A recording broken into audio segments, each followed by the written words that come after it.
A little bit of technical difficulty trying to get everything together this morning, but we're glad you're here. It's our October membership meeting. I'm Casey Long. For those of you that may not know me, this month we wanted to focus on diversity, equity, and inclusion as it relates to our community and us as fundraisers in some ways.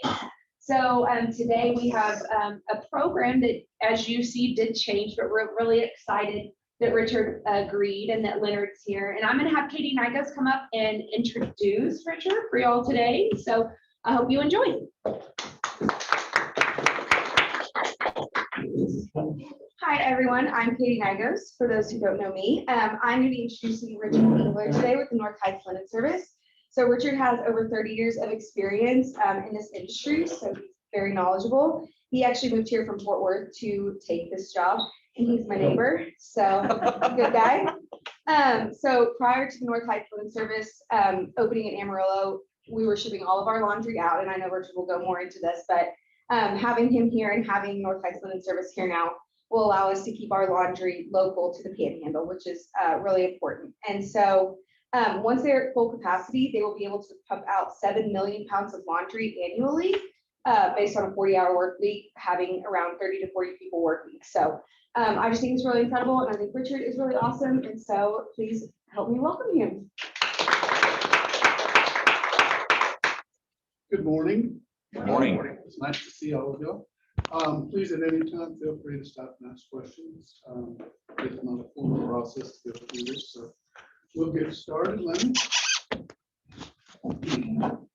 Okay, first of all, as you know, we've built this fabulous healthcare plant over in the North Heights area, right on Amarillo Boulevard. How that came about is very interesting. Several years ago, community leaders got together with business leaders and talked about the economic leakage and what could be done about it. And one of the items that came up was the fact that all of the healthcare laundry problems that were generated here in the city were leaving the city, along with those jobs and those dollars. And it was determined that those things just did not need to go on. So the leaders of that project got together and started looking at models on how to put together something that would be the most beneficial for the community at large, as well as service the economic needs of the area. And what they found was this Evergreen Laundry up in Ohio. Evergreen Laundry is an employee ownership model, meaning that the employees have the opportunity to become owners of the organization. So they meet certain criteria and they have the opportunity to participate as an owner rather than simply that electric cooperative business model was actually pulled from a much larger organization called the Mondragon Foundation, which is in Spain. It's over $1 billion worth of industry that's all employee owned. The Cleveland facility, the Evergreen Laundry, is going strongly there. There's things like facilities like that. It was highly successful. They went up and talked to them, enjoyed looking at it. That was the model that they settled on. We can move forward. So the things that I was describing, our major partners in this, one of which, of course, is the Amarillo Area Foundation, one of our financiers. Also, we have the community banks, so they've all of them taken the Amarillo National, that would be for Southwest, Happy State Bank, the list goes on. And they are all involved in it. Also, the St. Anthony's Redevelopment District is involved. As a matter of fact, that was one of the items that helped us get the place that we're at, our physical location, donated to us in an indirect way through a financing arrangement with the city. So a lot of hands have come together to arrange this. One of the key items that was so important to this is that we create workable jobs. So when it was stated that we can do 7 million pounds on a 40-hour work week, that's one of the items that the board of directors has specified to me that's very important, that we have livable jobs. And that's We do not wish or desire to be 24 hours a day, 7 days a week until such time as it is debated whether or not to expand operations to avoid that or what is reasonable. We want these jobs to be the kind of job that people can hold on to. The resident engagement component, again, the North Heights Association was instrumental in helping us position ourselves where we could service our community best. So we'll go back to the Evergreen model and talk about it a little bit. It's one thing to provide a living wage and benefits package to people. It's another thing to aid them in generating true wealth. And with this ownership model, that becomes a possibility. That was one of the things that was so exciting for the people that went up and saw the Evergreen model. Employee owners have a level of engagement that just doesn't compare. I mean, everything they do, they realize is impactful to them. And so they will not make the easiest decision, they'll make the best decision. And they won't tolerate people that are not participating at that level of commitment. And that was one of the things that made it so exciting. The collaborative model is so inclusive and guarantees, like I said, a level of performance that you just won't see in other operational setups. So Potter County has some troubles, as we all know. The 20% of below the poverty line. How do you deal with that? Well, you put jobs where people can get to it. Our facility is located at a bus stop, on top of everything else, being well located in the North Heights area. And the things that we are after, as I said, we're looking for the difficult to employ or those that have had trouble being employed in the past. So we want to be able to help people that have family commitments that don't allow them to work traditional hours. We're interested in people that have had things happen in their past that precludes them from certain opportunities for employment. So we want to be able to make that possible. We're looking for veterans that have come back and are having difficulty reinstating themselves in society. We're also looking for former felons that have had a bad break and are ready to return to an opportunity worth having. So we're in search of those people. We are providing healthcare, and we are looking at our models for subsidizing family coverage to allow those primary breadwinners in the household to be able to provide a full spectrum of lifestyle opportunities. And as I said, the opportunity for each person to potentially become an owner. It's very exciting that way. There's only a few things that have to happen for an employee to move into that. One is they achieve the employment duration necessary and they're voted into the thing. If they show that they are interested, then they have to attend a class to understand what it means to be a voting member of the ownership. When that class is completed, then they can begin their investment in the organization. Okay. So basically, it goes like this. We keep the limit here, so we keep the dollars, we keep the jobs. We're looking for those people that may not have as much opportunity as another. Not that we're profiling in any way, shape, or form, but this is our mission. The hospitals no longer have to send their labor 350 miles away. They don't have to incur that expense. The important thing there is, as I said, it makes us far more palatable. And there's nothing quite like being in a hospital and realizing that somebody decided to throw all the bath towels on the floor to clean the floor. And then you have no bath towels. And if you're 350 miles away, it takes a lot of time to get some. Whereas we're 5 minutes from the local hospitals. And for most of the 19 counties around us, we're going to be the closest option for them as well. And that's very exciting to me. One of the stated items that was given to me by the board was to make absolutely sure we're taking care of community hospitals and that we're giving them to be able to be serviced by us. So we'll be reaching out across all of those places, several of which we've already talked with a number of times and we're working for. So it works like this. The city benefits from the revenue on this property again, which, as y'all know, has not been generating much of anything for many, many years. The North Heights area as a new employer and involved citizen in this organization. And I believe that it's the first sizable endeavor in that area in some time. So I can tell you that the community is extremely excited. I go to their meetings and the number of people that have come to join our organization has been quite surprisingly good. I talk to my counterparts around the country and they're always telling me how desperate they are for labor. And I say to myself, I'm a very lucky man because I have plenty of people that would love to work here and they come by and they're just ready to go. Richard, can you give the location for anybody that might not know that? Probably everybody does, Sure. but We're a couple blocks east of Hughes on Amarillo Boulevard. It's 601 West. It's a large corrugated building, 30,000 square feet. And has brick facade out front. So we're really well positioned. I've enjoyed it. And I think that I probably have 4 people who literally just walk north a few blocks right into my building and come to work. Which is extremely helpful, especially in bad weather.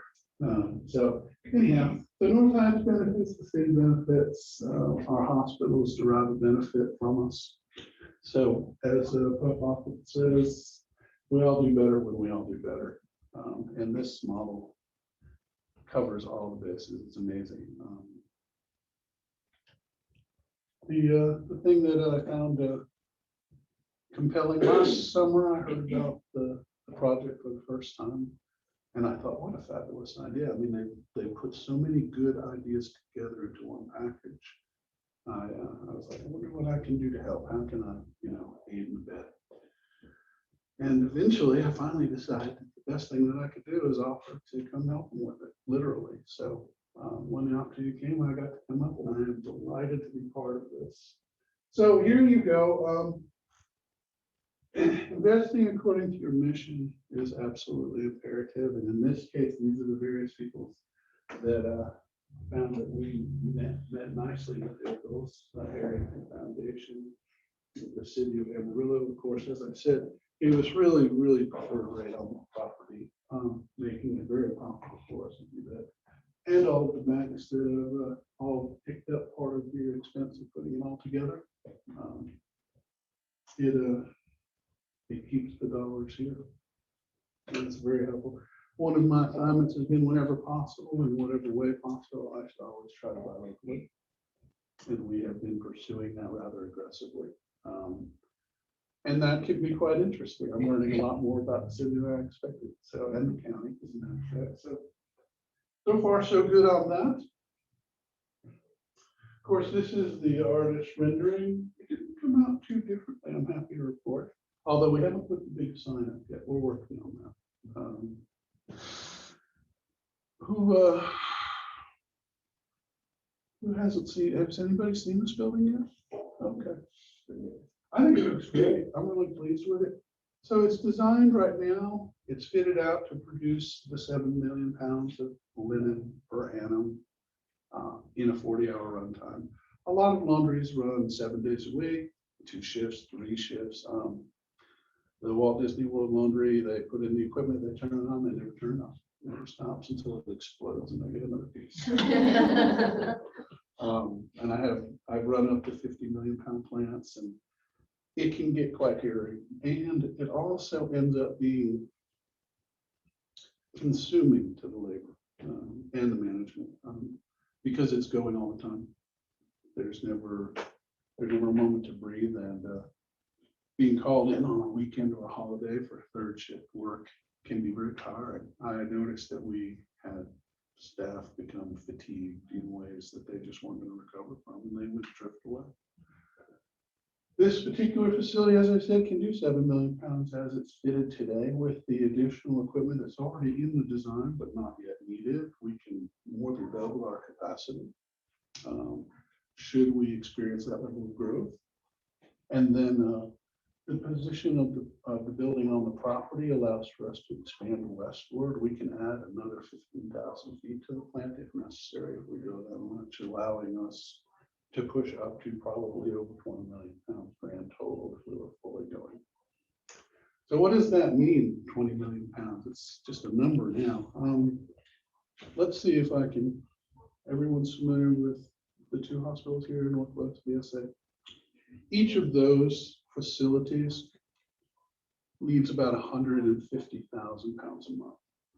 So you're looking at less than 4 million pounds roughly for both of them, allowing us to serve them, the VA, all of the community hospitals in the Panhandle, nursing homes, procedure clinics, surgical centers.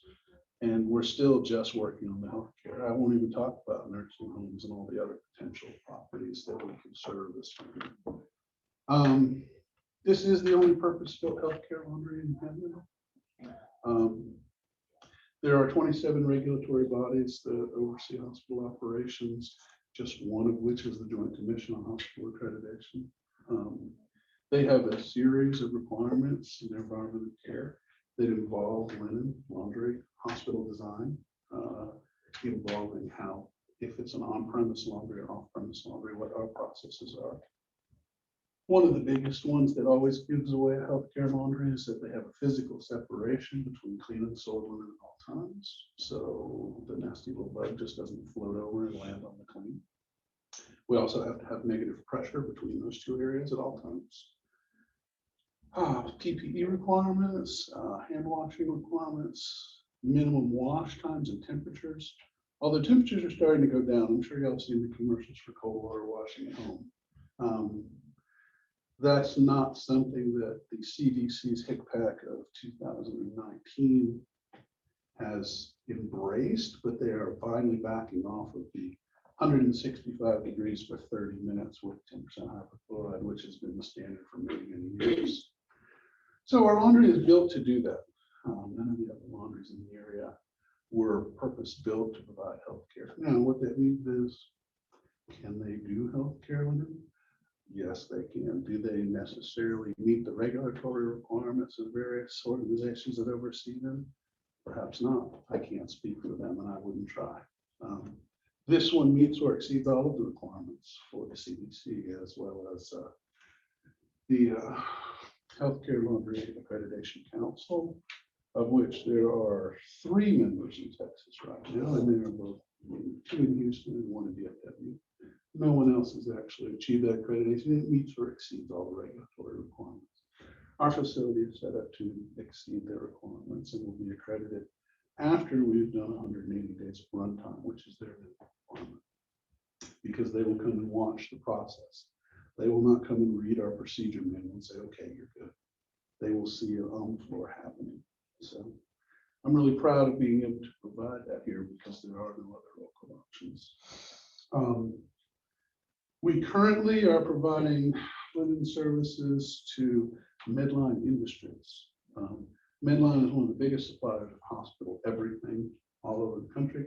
They were just recently sold as a family company to investment group because they have a desire to service Europe the same way they serve the United States. So it's many billions of dollars for payments. Our partnership with them is because they wish to provide pre-washed linen to hospitals, and they did not have a partner that could do that with them. So we are currently washing brand new laundry for Medline. We are repackaging it and sending that out to their distribution warehouses for them to sell and deliver to other hospitals around the country. It's a really big piece of business potential as they grow this segment that they've identified. Very exciting for us because the sky's the limit. They serve hundreds of hospitals. And every time a hospital has a problem, especially with their supply chain or their linen or their labor or mechanical issues, one of the short, quick fixes is to buy linen that's already ready to go onto the patient list. And that's why they want to provide this service, and they are using us to do that. So We're very pleased on that. We will be, of course, working with the local hospitals. They're both currently in contracts, and when their contracts turn, we will be there to present an offering for their approval. Also, we are getting through the process of enjoying how to become a vendor for the VA. So, wow. While it's an onerous task, once it's done, it's done. That'll give us an opportunity to be able to service them as well. Now, because we're able to do healthcare, and I kind of have to explain this, it's a hierarchical system. Healthcare, like I said, has the most hoops to jump through, whereas if you're doing food and beverage or hospitality or uniforms even, it's a whole different set of requirements that are not necessarily regulated in any way, shape, or form. I know that I was over at the laundry in Ardmore, Oklahoma for Windstar Casino, and they have a beautiful laundry they just built. I walked into their plant and we started to walk around, and I went at about 20 feet and I said, "Oh my God, the soil sort platform is right next to the small piece holders. You can't do that." Relax. It's just hospitality. We don't have to worry about keeping it separate or anything else. So these are the things that differentiate, and not that they're bad things. It's just if you don't have them in the plant, you don't have them in the plant. So we're proud of that. And we believe that there is a need. We believe that we're well positioned for it, and that everyone in the market will benefit from having it done in this fashion. So right now, we have nearly 30 people on the payroll. It is almost entirely made up of people in that area. As a matter of fact, I did a little quick run on the zip codes on everybody, and we found that most of our people are right there. One or two exceptions, and we're very pleased about that. Our makeup is quite good. I'm very pleased with the diversity in our group. We are, interestingly enough, we're more female than male. I didn't expect that. Not that I expected it to be the other way dramatically, but there's a good mix there. I believe that the racial makeup of our team is very close to the zip codes that we're currently pulling labor from, and so far it's worked out quite well. We're quite pleased with what we've had come to us. Obviously, we're not targeting or quoting or looking for, to influence that. So we haven't been tracking. I just took a look the other day to see how we turned out. And we're very pleased with the people that we got. We've got a real high success rate. When I was in Fort Worth, we would have to hire 6 people to get one that would work out, that would last a year. And that was a county job. It wasn't a slouch position. It was a good paying job. Here, I haven't lost anybody, 2 or 3 that really didn't know what they were doing, startup, and they came in and they said, this is really for me. That's no problem. It's not for everyone. The physical performing of the tasks in the laundry, they're mind numbing in their repetition. I mean, they will absolutely eat your lunch if you were ADD or unable to keep focus. And it's not for everyone, because you'll stand at that machine and you'll put 600 in an hour, and a year from now, you'll stand at that machine and you get 600 times an hour. And it's not for everyone. But the people that we're getting, we're delighted. We have several refugees from the other laundries in town. It didn't work out for various reasons for them. So far, they seem very pleased with what they're getting here. The importance of being able to retain the job includes things like not having a person at that same machine every day. I mean, we have 20 different stations. We need to keep people moving so that it doesn't just wear them out, not just ergonomically, but mentally. And we're aware of that importance, and we try to keep it interesting. So the Amarillo College has put in a training room for us. They've outfitted it with the latest equipment. They're going to be providing the staff all kinds of training, GED, ESL, personal financial management, and of course, the ownership training course. And that's going to be great for the staff in their development. And breaking up the monotony of the day.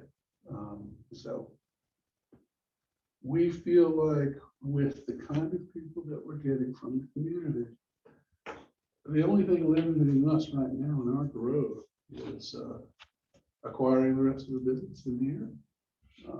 But yeah, the staff has been outstanding, and their makeup is really ideal, and we feel good about where we're going. We really do.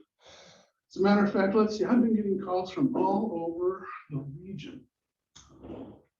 Wilson and Jones called me at the hospital in Sherman. And I was out there last week looking at their facilities needs, and we'll be presenting a contract to them in the next week or so. Let's see who else has reached out to me. Decatur Hospital, their Wise Memorial has reached out. Oh, this is a good one. A cooperative laundry in Denver reached out to us and asked us, to please run a few truckloads of isolation gowns. They were falling behind. So they sent us 18-wheelers full of isolation gowns, and we processed them and sent them back to Denver. I wasn't expecting to go there quite that far. We feel like our reach is around 350 miles. After that, it becomes prohibitively expensive to transport. But we keep giving you surprises. We currently have a contract with JPS Hospital in Fort Worth, provide linen services to them. That facility generates almost 6 million pounds of linen a year. And that's very exciting. When we get going with them, that will put us way, way up there where we want to be. We'll be very strong, very stable. So that's the models of the kinds of business that we're going to now.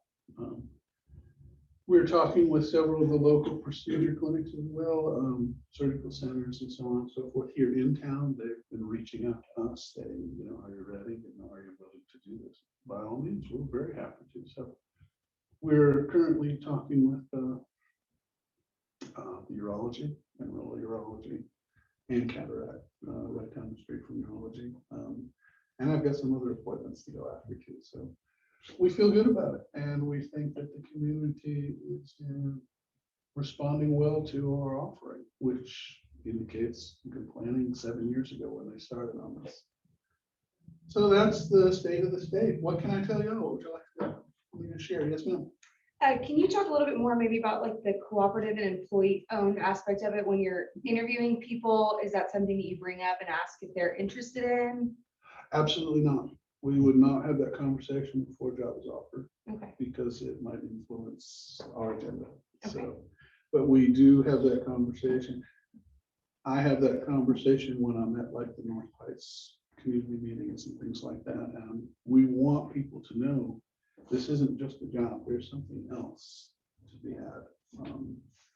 And they've been very responsive to that. I think it makes a difference. Even if they don't understand what it's going to mean or where it's going to go. Like, that's something that the others are not offering. And I think that's impactful, even with it not being well defined before they join us. Are you encountering skepticism or excitement when you introduce that idea to the community? You know, I'm getting very empty looks when I bring it forward, but after meetings or when people come up and want to talk, I've got a lot of excitement. You mean I get a piece of this? Well, theoretically, yes, it's in the offing, so yeah, it can happen. I have not gotten any skepticism. Nobody has come to me and said, you know, we don't believe or this or that. And the more questions they ask and the further we drill down, the more comfortable they become with it.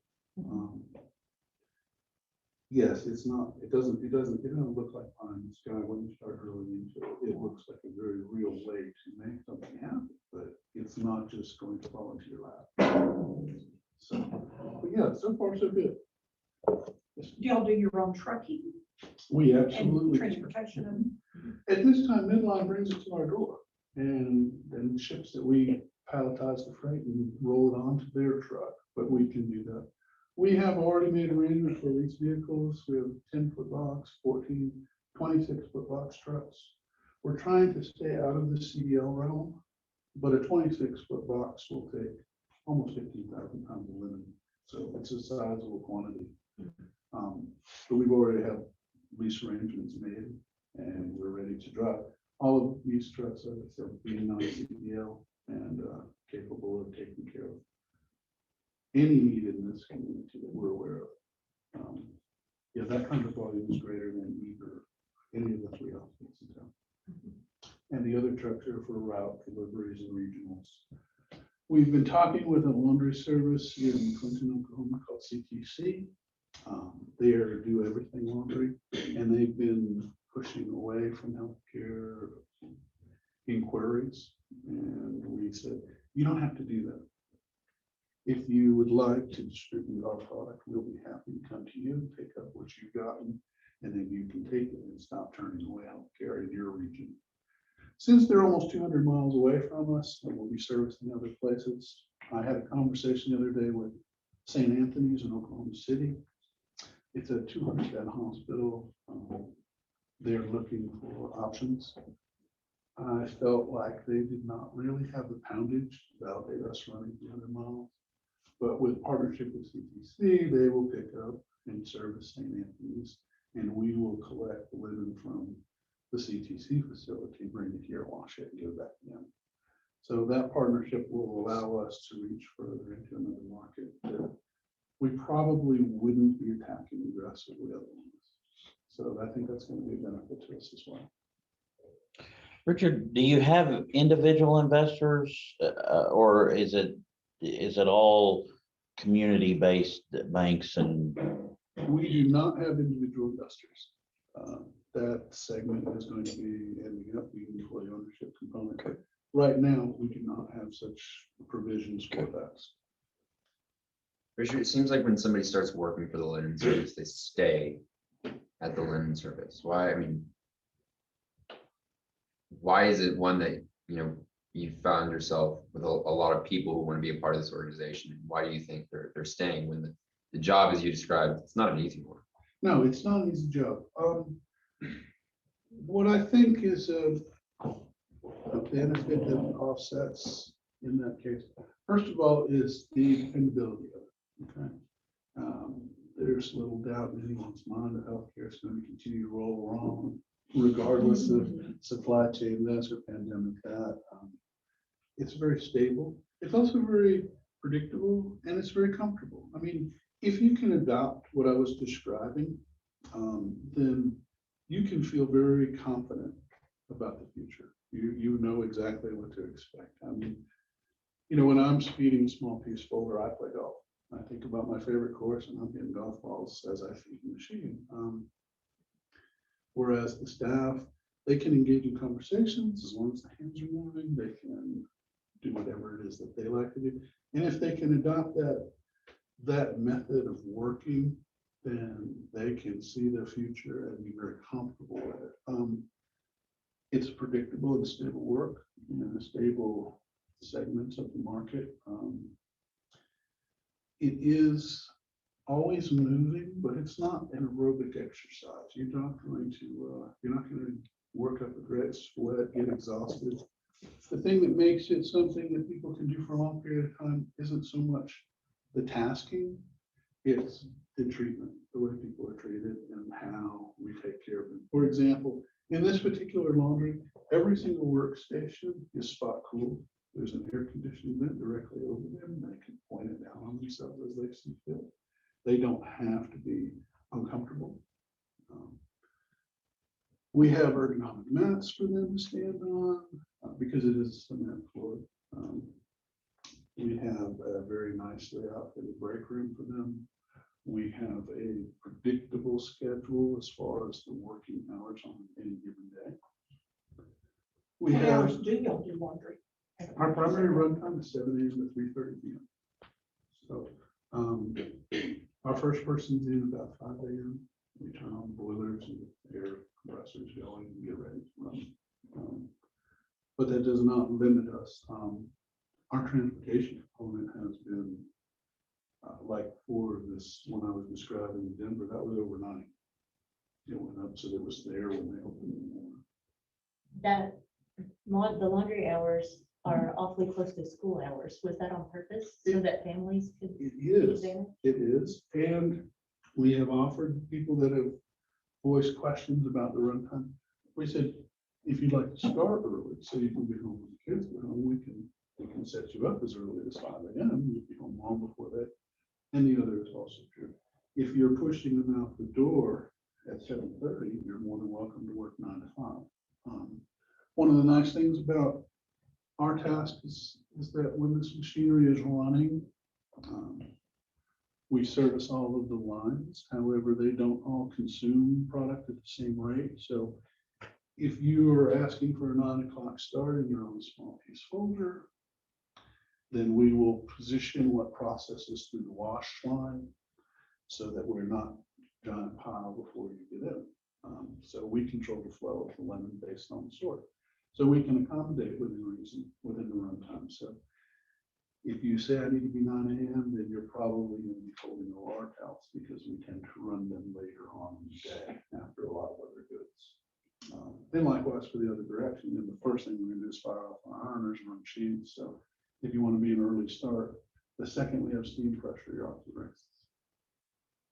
So we can do those things. We can accommodate those things. And as part of the mandate from the board of directors, it's very important that we do everything that we can do to make it so that people can successfully work in these jobs. Richard, there's a underlying mission of philanthropy in the work you're doing. I mean, I assume you could probably make more money running a 24-hour a day laundry. What do you think? What's your motivation for doing this type of work, and what do you think the board's, if you can speak to that, their motivation for providing this type of business in Amarillo? Well, all right, for me, the things that this facility is doing is so unlike anything else. And it has often bothered me in my career that I see people achieving a terrific amount of things at the expense of the thousands of people that are working on it. And I often wondered why there isn't a little taste of it coming back. I mean, none. And when this was described to me, I said, that's the ideal condition. I mean, if you want to retain people and have them actually be engaged, I mean, this is exactly how it's done. And I just, like I said, I was sitting in Fort Worth. I was running an on-premise laundry at one of the hospitals at the time. The more I heard, the more I saw, the more this is how it should be done. And I wanted it to succeed very badly, and that's what brought me here. Is that I want this to be something everyone around the country looks at, says, why don't we do this? Why is the next laundry we put together not this way? As a matter of fact, I was talking to the editor-in-chief of the American Laundry News last week, and we're getting ready to do a feature on this, which is exciting to me because somehow I had never heard of the Cleveland Clinic's model until this came around. And I suspect that there are plenty of people in my industry that would be more than thrilled to consider this kind of way of doing things. I think it can change the industry. I really do. We'll see. As far as the board, I could never try to speak for the board. I know that they're determined to make Amarillo a better place. And as their slogan was, you know, we'll all be better, we'll all be better. Getting the people that we're targeting back to work in a job that they can hold on to will benefit the entire community in so many ways. I don't even want to start trying to reach them. But and I think that it can be done. I have worked with smaller programs that have had very targeted visions of putting people to work that normally can't be employed. And I've never not found it to be successful because these people know that they're carrying baggage and they're going to offset that baggage with their level of engagement, dedication, commitment. Knowing that historically from those experiences, there's no doubt in my mind it's going to be the same here. No question about it. So, yes, one of my earliest experiences was hiring people that had felony convictions in the past in a pilot program. in Camden, New Jersey, of all places. And I was relatively mortified at the thought. And then they started sending me people to interview. Yes, yes, yes, yes, yes, yes. We'll take all of those people. And we put them to work, and they stood head and shoulders above and continued to do so. 7 years into that program, I'm like, oh, we lost one. And that one was a health issue. So, yeah, I feel like we have tremendous opportunity to be able to serve them. Great. Early on, have you seen any like life-changing things happen for some of these employees that are really trying to assimilate back into society and be productive? I've seen the enthusiasm about a job opportunity that they can actually achieve.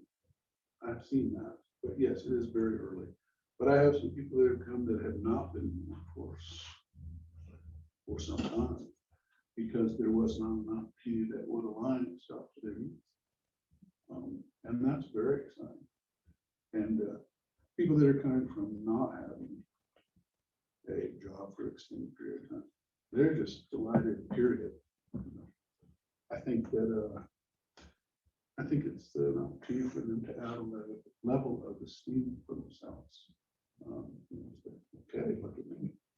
I'm producing. I'm part of this again. And that I can see on the faces of those that have come that were not somewhere else. But we'll see as we go forward. I expect it to continue. Have you had the opportunity to promote anybody yet? I have not. I have not. I have a super flat pyramid. I have myself, and I have a plant manager who takes care of the physical operation of the plant, like right this minute. And I have a manager who is managing the operation and use facilities and that's Monday. But other than that, I don't have anybody. We decided our span of control is around 20 people. So we'll need to get about 60 people before we start augmenting the supervisory and the personnel.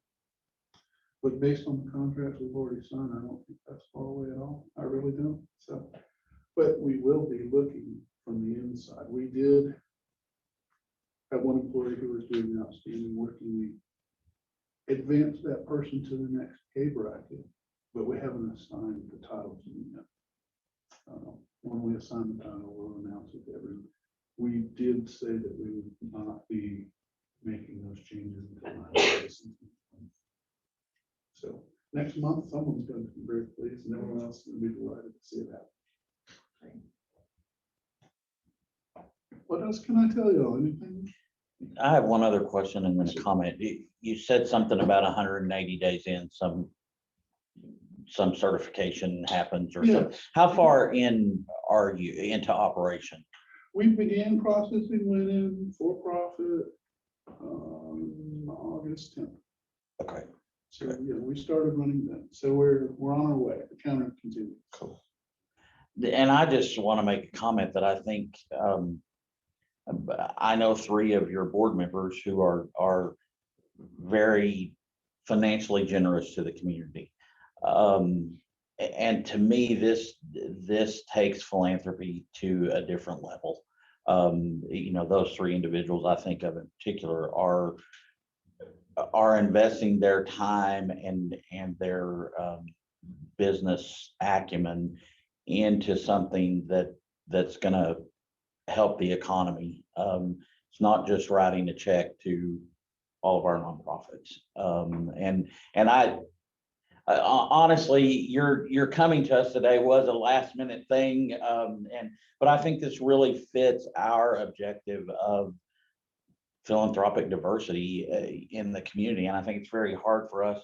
A lot of times we get so caught up on who's going to write me that next check for the next sponsorship that we forget it's larger than that. And so there's my sermon for the day.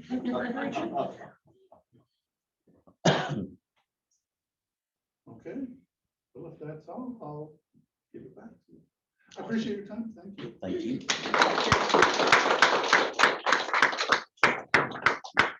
Thank you, Richard, very much. I agree with Keith's sentiments that we're glad to look at different types of philanthropy in the community and what that looks like and how we are affecting our community. That's what we're all trying to do every day. So, yes, sir, Steve. I wanted to say one thing kind of about this deal, but back in, it's probably 2008 or 2009 is when this idea came to Amarillo, and there was some studies done and different things. And, you know, it's kind of a testament to don't let things that could be great go to the wayside. Don't forget about it. You know, because there may have been more, but there was one person that's still involved with this that drove that. And here it is, and it really is a great thing. You know, the community wasn't real hip on it back then. And so it finally took off, and, you know, I was able to be a part of those committees that was looking at that, and it was really neat, you know, but it just, the buy-in wasn't there, but it happened. And it's because somebody didn't give up, you know, and so we've got to remember that, especially in what we're doing. You know, we just got to keep going. You know, sometimes it takes a while for people to get on the bus with us. Thank you. Okay, well, that concludes our October membership meeting. November, we will not have a membership meeting. In its place is National Philanthropy Day. Woohoo! It is November 17th, 11:30 at the Civic Center. We're honoring a wonderful group of people this year, so we hope that you're there. We've got the Eventbrite out for you to purchase your tables or your tickets. We have the nonprofit discounted rate going until Friday.